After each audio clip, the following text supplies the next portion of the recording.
Most teenagers spend their nights gaming online, chatting with friends, and leveling up their characters. But what happens when the person on the other end of that headset isn't just another player? What if they're scouting for killers? This is the story of Raul Mesa Torres, known as El Mini 6, a kid who went from controller to trigger in less time than it takes most people to finish high school. A teenager born into Mexico's most dangerous cartel family, who used the same platforms your little brother uses to build an empire of violence. By 18, he was dead on a street corner, having just murdered a police officer. Right now, kids are playing Call of Duty, Fortnite, and GTA Online. They have no idea they're being watched, not by their parents, not by game moderators, by cartel recruiters. These aren't your typical job postings. There are no applications, no interviews in the traditional sense.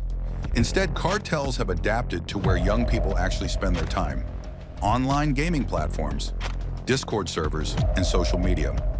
The process is disturbingly simple.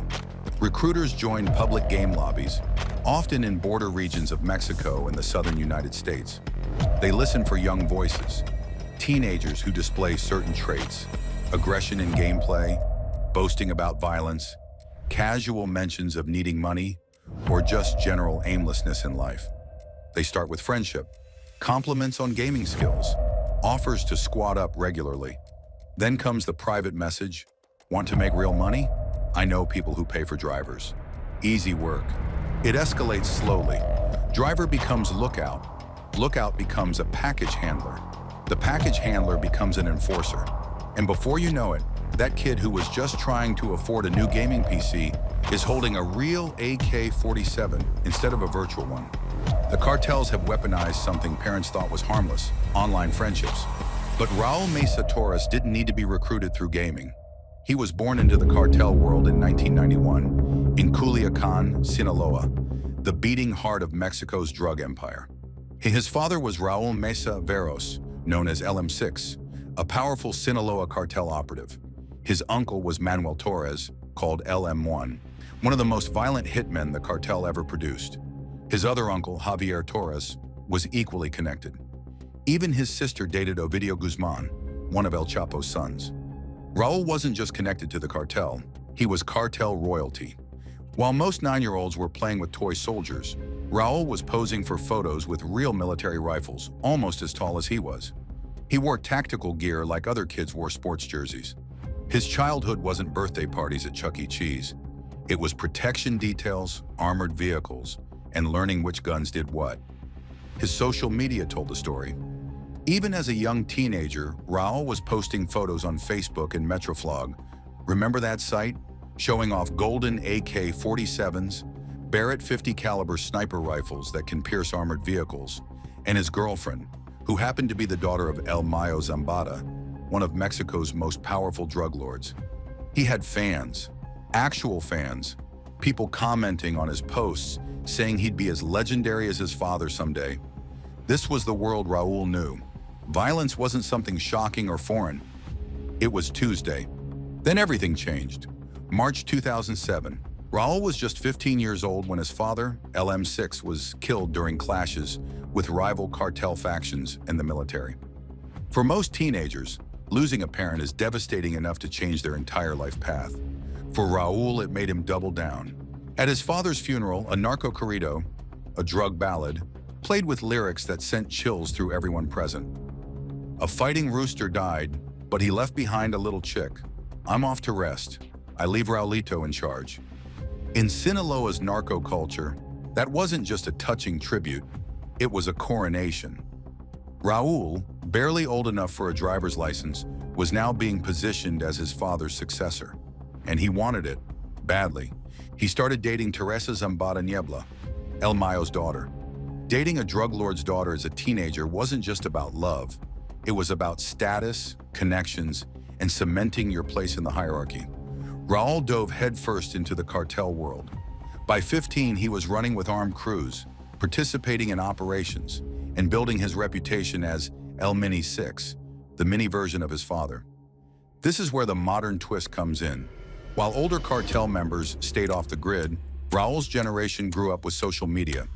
Driver becomes lookout. Lookout becomes a package handler. The package handler becomes an enforcer. And before you know it, he treated Instagram and Facebook like a resume, posting photos with weapons and tactical gear next to bullet-riddled vehicles with captions like, "After a confrontation." He wasn't hiding, he was advertising, and cartels noticed. Not just his family's organization, but others too. Young, fearless, connected, and stupid enough to be bold. Raul was exactly what they needed for the new generation of cartel warfare. October 2007, just 6 months after his father's murder. Raul, still 15, was pulled over by transit police in Culiacan.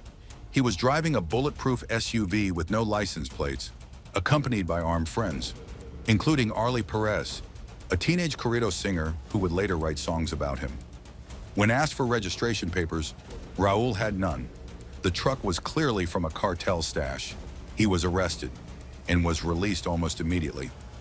Welcome to Sinaloa, where money and names like Mesa Torres open every door, even jail cells. But that was just a warm-up. June 19, 2009. Raul was now 17, and he and his crew decided to have some fun. Illegal street racing through a residential neighborhood after midnight. Neighbors complained. Police showed up to shut it down. Any normal person would have driven away, maybe gotten a ticket at worst. Raul chose violence. Multiple gunmen jumped out of 2 vehicles, a Jeep Cherokee and a Nissan, and opened fire on the police. A full shootout erupted in the middle of a residential neighborhood, with bullets flying through the night like a scene from a Michael Mann movie. The attackers escaped, but abandoned the Jeep. When police searched it, they found boxes of ammunition, stolen license plates, and empty shell casings everywhere. The vehicle was registered to Raul Mesa Torres. One officer had been wounded. El Mini 6 was now wanted for attempted murder of a police officer. He was 17 years old. At this point, Raul wasn't just some spoiled cartel kid playing dress-up. He was an active, violent participant in organized crime. And more importantly, higher-ups were noticing. Reports emerged that Nacho Coronel, one of the Sinaloa cartel's top bosses who controlled Jalisco, had taken Raul under his wing. The teenager was being brought to Guadalajara for meetings with veteran drug lords, learning the business from the top. A kid who should have been worrying about college applications was instead sitting in strategy sessions with men who controlled billions of dollars in drug trafficking. Raul was being fast-tracked. He had the name, the attitude, and now the backing of the cartel's elite. April 25, 2010. Early Monday morning around 3 a.m., Zapopan, Jalisco, a suburb of Guadalajara. Raul Mesa Torres, now 18 years old, was cruising through the darkness in a Dodge Ram pickup with his friend Fidel Rojas Felix, age 22. They were deep in cartel business, far from home, and heavily armed. The Mexican military and police had been actively hunting cartel figures, and Raul wasn't exactly keeping a low profile, but he felt untouchable. 2 municipal police officers on routine patrols spotted the Ram driving suspiciously through the Los Angeles neighborhood. They decided to pull it over, what should have been a standard traffic stop. Officer Jaime Vicente Morales Dominguez approached the driver's side. That's when Raul and Fidel stepped out holding handguns. They fired shots into the air, trying to intimidate the officers into backing off. The police shouted for them to calm down and surrender. Raul had a choice: drop the gun, face arrest, and probably walk free within days as he had before. Instead, he raised his 9mm Colt Commander and shot Officer Morales in the head, killing him instantly. It was a fatal escalation. Raul had just murdered a police officer. The other officer, Jose Luis Monroy, reacted immediately. As Raul tried to aim at him next, Monroy returned fire. Multiple shots hit Raul, bringing the teenage hitman down. Fidel panicked, watching his friend collapse. He ran, climbing onto a nearby rooftop to escape. Minutes later, backup arrived and arrested him without resistance. Police recovered both weapons, magazines of ammunition scattered throughout the truck, and one critically wounded teenager bleeding out on the pavement. They rushed Raul to a private hospital, fighting to save his life. At 3:40 a.m., Raul Mesa Torres was pronounced dead. The spoiled kid turned cartel killer had met his violent end at just 18 years old. When police realized who they'd killed, the shock was immediate. This wasn't just another cartel gunman. This was El Mini 6, son of LM6, nephew of LM1, the boyfriend of El Mayo's daughter. Officer Monroy had just killed narco royalty. Raul's body was returned to Culiacan that same day. 3 days later, his family buried him in a silver casket under heavy security while mournful corridos played in the background. But death didn't end El Mini 6's influence. If anything, it amplified it. Almost immediately, new narco corridos appeared celebrating his life, his violence, his style. His childhood friend Arlie Perez wrote songs about him. Los Buchones de Culiacan praised his military style and his love for the AK-47. In death, Raul became exactly what he'd always wanted, a legend. But here's what makes this story truly terrifying for modern parents. Raul's generation pioneered something new. They brought cartel recruitment into the digital age. The same platforms where kids play games, make friends, and share memes have become hunting grounds. Driver becomes lookout.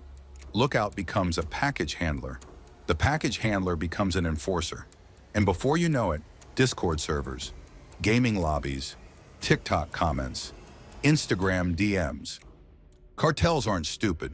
They know where young people spend their time, and they've adapted their recruitment strategies accordingly. If this story shocked you, subscribe and hit that notification bell. We explore the hidden stories behind power that most people never hear about. Because what you don't see also controls the world.